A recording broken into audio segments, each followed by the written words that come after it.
अपने आसपासની બનતા ઘટનાઓના સમાચાર જોવા માટે HK24 news channel like, share અને સબસ્ક્રાઇબ કરવાનું ભૂલશો નહીં। હાલોલ બીઓબી બેંકની સામે વધારે ખવાયેલ હાલતમાં ગધેડાને જોતા જીવદયા પ્રેમીઓ દ્વારા સારવાર કરવામાં આવી હતી। પંચમહાલ જિલ્લાના હાલોલ તાલુકાના શહેરા બીઓબી બેંક સામે વિસ્તારમાંથી જીવદયા પ્રેમી ટીમની તપનભાઈ ઠક્કરે સાંજના 7 વાગ્યાના સુમારે જોયું તો ગધેડાને ખૂબ જ ઘવાયેલ હાલતમાં જોતા તેની જાણ નિલેશસિંહ ચૌહાણ તથા જયરાજસિંહ સિસોદિયા, પિન્ટુભાઈ, કુલદીપભાઈ ટીમને થતા દવાઓ લઈ સેવાભાવી ટીમના મિત્રોની મદદથી સ્થળ પર પહોંચી 1 કલાકથી વધારે સુધીની મહેનત બાદ ડ્રેસિંગ અને દવા કરી અને દરેક જીવદયા ટીમની મહેનતથી ખૂબ સરસ રીતે દવા કરી ધન્યતાથી લાગણી અનુભવીએ છીએ।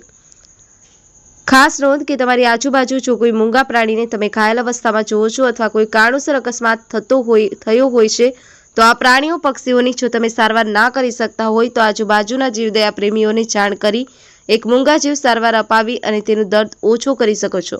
અને એક માણસે બતાવીને લાગણી વ્યક્ત કરી શકો છો।